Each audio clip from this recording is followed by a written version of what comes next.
ശരിക്കും തമിഴ്നാട് മുഖ്യമന്ത്രി ശ്രീ ജോസഫ് വിജയ് ഒരു ക്രിസ്ത്യാനിയാണോ?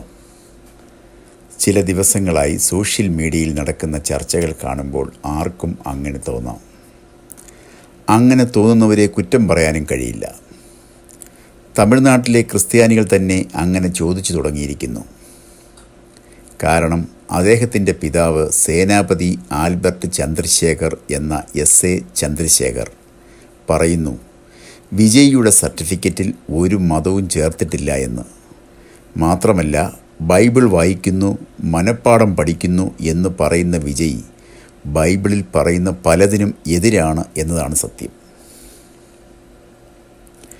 ചില ദിവസങ്ങൾക്ക് മുമ്പ് വിജയിയെക്കുറിച്ച്, അദ്ദേഹത്തിൻ്റെ ബൈബിൾ പാരായണത്തെക്കുറിച്ച് ഒക്കെ വിശദീകരിച്ച് ഈ യൂട്യൂബ് ചാനലിൽ ഞങ്ങൾ ഒരു വീഡിയോ ചെയ്തിരുന്നു. അതിൽ അദ്ദേഹത്തിൻ്റെ മുത്തശ്ശി ശീലിപ്പിച്ച ഒരു ശീലത്തെക്കുറിച്ച് പറയുന്നുണ്ട്. രാവിലെയും രാത്രിയിലും ബൈബിളിലെ ഒരു വചനം മനഃപ്പാഠമാക്കിയിട്ട് കിടന്നുറങ്ങുക എന്നത്. ആ ശീലം അംഗീകരിക്കപ്പെടേണ്ടതും പ്രോത്സാഹിപ്പിക്കപ്പെടേണ്ടതുമായതുകൊണ്ട് അത് വാർത്തയായി. അത് നിങ്ങളുടെ മുമ്പിൽ എത്തിച്ചു. പക്ഷേ ആ വീഡിയോയുടെ അടിയിൽ വന്ന കമൻറ്റുകൾ വിജയിയുടെ വിശ്വാസത്തെ തന്നെ ചോദ്യം ചെയ്യുന്നവയാണ്. എന്നാൽ വിജയിയുടെ മുത്തശ്ശി പഠിപ്പിച്ച ആ ശീലം കൊണ്ട് എന്തു പ്രയോജനം എന്ന് ഇപ്പോൾ സോഷ്യൽ മീഡിയ ചോദിക്കുന്നു. വിജയ് നമ്മളെ തെറ്റിദ്ധരിപ്പിച്ചതാണോ, അതോ വിജയിയെ നമ്മൾ തെറ്റിദ്ധരിച്ചതാണോ എന്നറിയണമല്ലോ. യാഥാർത്ഥ്യം എന്താണ്? ക്രൈസ്തവ വിശ്വാസത്തിൽ വിജയിയുടെ ആത്മാർത്ഥതയെ സംശയിക്കുന്നു. അതിനുള്ള കാരണം എന്താണെന്ന് ചോദിച്ചാൽ, ഇത് വിജയിയുടെ മതവിശ്വാസത്തെ ചോദ്യം ചെയ്തുകൊണ്ടുള്ള ഒരു വീഡിയോ അല്ല. അദ്ദേഹത്തിന് ക്രൈസ്തവ വിശ്വാസം എന്നത് വോട്ട് കിട്ടാനുള്ള തന്ത്രമായിരുന്നു എന്നാണ് പരക്കെ സംശയിക്കുന്നത്. അതിനവർ നിരത്തുന്ന തെളിവുകൾ എന്താണെന്ന് നോക്കാം. 1. ക്രിസ്തുവിനെ പിന്തുടരുന്നവർക്ക് ക്രിസ്തുവിലുള്ള വിശ്വാസം പ്രധാനമാണ്. ക്രൈസ്തവ സാക്ഷ്യം നിലനിർത്തുക എന്നത് പരമപ്രധാനമാണ്. തങ്ങളുടെ പാപത്തെക്കുറിച്ച് ബോധം ഉണ്ടാകുക എന്നതാണ് അതിലേറ്റവും പ്രധാനം. മറ്റുള്ള ദൈവങ്ങളിൽ നിന്നും വ്യത്യസ്തനാണ് എൻ്റെ ദൈവം, അവൻ ജീവനുള്ള ദൈവമാണ് എന്ന വിശ്വാസം നിലനിർത്തുക. അവൻ നമ്മുടെ പാപങ്ങൾക്കായി ക്രൂശിൽ മരിച്ചു എന്ന വിശ്വാസം പ്രധാനമാണ്. ഞാനല്ലാതെ മറ്റൊരു ദൈവം നിനക്കുണ്ടാകരുത് എന്ന് ബൈബിൾ പറയുന്നു. അതും പാലിക്കേണ്ടതാണ്. വിജയ് എല്ലാ ആരാധനാലയങ്ങളും, പ്രത്യേകിച്ച് ക്രിസ്ത്യൻ പള്ളികളും ഹൈന്ദവ ക്ഷേത്രങ്ങളും മുസ്ലിം മോസ്കുകളിലും ചെന്ന് ഒരുപോലെ പ്രാർത്ഥിക്കാറുണ്ട്. അദ്ദേഹം സമഭാവനയുടെ ആളാണ്. പക്ഷേ ഒരു ക്രിസ്ത്യാനിയെ സംബന്ധിച്ച് അവൻ്റെ മുമ്പിൽ ഒരു ദൈവമേ ഉള്ളൂ, അത് ക്രിസ്തുവാണ്. ആ ലക്ഷ്യത്തിൽ നിന്ന് വ്യതിചലിക്കുന്ന ഒരു വ്യക്തിയെ സംബന്ധിച്ച് അയാളെ ക്രിസ്ത്യാനി എന്ന നിലയിൽ കാണാൻ കഴിയുകയില്ല എന്ന് ബൈബിൾ പറയുന്നു. ഞാനല്ലാതെ ഒരന്യ ദൈവവും നിനക്കുണ്ടാകരുത്. മറ്റൊരു കാര്യം, ക്രിസ്ത്യാനിയാണെങ്കിൽ അദ്ദേഹത്തിൻ്റെ ഭാര്യയെയും മക്കളെയും ഉപേക്ഷിക്കാൻ അദ്ദേഹത്തിന് സാധിക്കുമോ? എന്തു തന്നെ പ്രയാസങ്ങളുണ്ടായാലും സ്വന്തം ഭാര്യയെ ഉപേക്ഷിക്കാൻ, മക്കളെ ഉപേക്ഷിക്കാൻ കഴിയുമോ? ബൈബിൾ പ്രകാരം കഴിയില്ല. വിജയുടെ ഭാര്യയെക്കുറിച്ച് അദ്ദേഹത്തിൻ്റെ അമ്മ ചില ദിവസങ്ങൾക്ക് മുമ്പ് പറയുന്ന വീഡിയോ ശ്രദ്ധയിൽപ്പെട്ടു.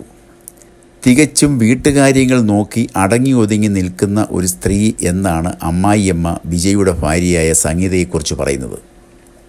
വിജയുടെ സത്യപ്രതിജ്ഞ സമയത്ത് അദ്ദേഹത്തിൻ്റെ മക്കളെപ്പോലും കണ്ടില്ല. സ്വന്തം പിതാവ് അധികാരത്തിൽ വരുന്നത് കാണാൻ ആഗ്രഹിക്കാത്ത കുട്ടികൾ ആരെങ്കിലുമുണ്ടോ? ബൈബിൾ വാക്യങ്ങൾ പഠിച്ച ഒരു മനുഷ്യന് സ്വന്തം ഭാര്യയും മക്കളെയും ഉപേക്ഷിക്കാൻ എങ്ങനെ മനസ്സ് വന്നു? ബൈബിളിലെ ആ വാക്യങ്ങൾ അദ്ദേഹത്തിന് അറിയില്ലേ? ഭാര്യ ജീവിച്ചിരിക്കെ മറ്റൊരു സ്ത്രീയുമായുള്ള ബന്ധം പാപമാണെന്ന് ബൈബിൾ പറയുന്നു. അതും സൗകര്യപൂർവ്വം അദ്ദേഹം മറന്നു. അങ്ങനെയെങ്കിൽ വിജയ് എന്താണ് ക്രൈസ്തവ വിശ്വാസത്തിൻ്റെ പേരിൽ ചെയ്തു കൂട്ടുന്നത്? വിജയ് ചില ദിവസങ്ങൾക്ക് മുമ്പ് പുതിയൊരു നിയമനം നടത്തിയിരുന്നു. തൻ്റെ സ്വകാര്യ ജ്യോത്സ്യനെ സ്പെഷ്യൽ ഓൺ ഡ്യൂട്ടിയിൽ നിയമിച്ചിരിക്കുന്നു. എന്തായാലും വൻ പ്രതിഷേധത്തെ തുടർന്ന് ആ നിയമനം റദ്ദാക്കിയിരിക്കുന്നു. അദ്ദേഹം മുഖ്യമന്ത്രിയാകും എന്ന് നേരത്തെ പ്രവചിച്ച ആളാണ് ഈ ജ്യോത്സ്യൻ. ഇതൊക്കെ ഏത് ക്രൈസ്തവ വിശ്വാസത്തിൽ പെട്ടതാണ്? ഇതിനെ പിന്തുണയ്ക്കുന്ന ഏതെങ്കിലും ബൈബിൾ വാക്യമുണ്ടോ? വിജയുടെ ടി.വി.കെ പാർട്ടി തമിഴ്നാട്ടിലുടനീളം സ്വാധീനം ചെലുത്തിയെങ്കിലും കന്യാകുമാരി ജില്ലയിൽ ഒരു സീറ്റും നേടാൻ അദ്ദേഹത്തിൻ്റെ പാർട്ടിക്ക് കഴിഞ്ഞില്ല. ജില്ലയിലെ 6 നിയമസഭാ മണ്ഡലങ്ങളിൽ 5 എണ്ണത്തിൽ DMKയും സഖ്യകക്ഷികളുമാണ് വിജയിച്ചത്. AIADMK ഒരു സീറ്റിൽ വിജയിച്ചു. എന്നിരുന്നാലും വിളവങ്കോട്, കിള്ളിയൂർ, പത്മനാഭപുരം, നാഗർകോവിൽ, കൊളച്ചൽ എന്നിവിടങ്ങളിൽ TVK സ്ഥാനാർത്ഥികൾ 2ാം സ്ഥാനത്തെത്തി. കന്യാകുമാരി മണ്ഡലത്തിൽ TVK 3ാം സ്ഥാനത്തേക്ക് പിന്തള്ളപ്പെട്ടു. തമിഴ്നാട്ടിലെ കാര്യത്തിൽ കന്യാകുമാരി ജില്ലയുടെ പ്രാധാന്യം എന്താണെന്ന് മനസ്സിലാക്കിയിരിക്കണം. തമിഴ്നാട് സംസ്ഥാനത്തെ ഏറ്റവും കൂടുതൽ ക്രിസ്ത്യാനികളുള്ളത് കന്യാകുമാരി ജില്ലയിലാണ്. കത്തോലിക്കരും CSIയും പെന്തക്കോസ്ത് സഭകളും മറ്റുമായി നല്ലൊരു സംഖ്യയുണ്ട്. തമിഴ്നാട്ടിൽ ഏറ്റവും കൂടുതൽ ക്രിസ്ത്യൻ ജനസംഖ്യയുള്ള ജില്ലയാണ് കന്യാകുമാരി. 2011 സെൻസസ് ഡാറ്റ പ്രകാരം ജില്ലയിൽ ജനസംഖ്യയുടെ 47-48% ക്രിസ്ത്യാനികളാണ്. കന്യാകുമാരി കഴിഞ്ഞാൽ തൂത്തുക്കുടി, തിരുനെൽവേലി തുടങ്ങിയ ജില്ലകളാണ് ക്രൈസ്തവർ കൂടുതൽ. അദ്ദേഹത്തിൻ്റെ പാർട്ടിക്ക് ഏറ്റവും കുറവ് വോട്ട് കിട്ടിയത് കന്യാകുമാരി ജില്ലയിലാണ്. അദ്ദേഹത്തിന് കന്യാകുമാരി ജില്ലയിൽ വോട്ട് കുറഞ്ഞതിൻ്റെ പിന്നിൽ എന്താണ് കാരണം? അവിടുത്തുകാരായ ക്രിസ്ത്യാനികൾക്ക് നേരത്തെ തന്നെ അദ്ദേഹത്തിൻ്റെ ക്രൈസ്തവ സ്നേഹത്തിന് പിന്നിലെ കാര്യങ്ങൾ മനസ്സിലായിരുന്നു. ക്രിസ്ത്യാനിയാണെന്നും ബൈബിൾ വായിച്ചു എന്നൊക്കെ പറയാമെങ്കിലും ആ വായനയ്ക്ക് പിന്നിൽ ആത്മാർത്ഥതയുള്ളതായി ക്രൈസ്തവർക്ക് തോന്നുന്നില്ല. അദ്ദേഹത്തിൻ്റെ തുടർന്നുള്ള പ്രവർത്തനങ്ങൾ തന്നെ കാരണം. വചനം വായിച്ചതുകൊണ്ടായില്ല, ആ വചനം നമ്മളെ ഭരിക്കുമ്പോഴാണ് യഥാർത്ഥ ക്രിസ്ത്യാനിയായി നല്ലൊരു ക്രിസ്തീയ ജീവിതം നയിക്കുവാൻ നമുക്ക് സാധിക്കുക.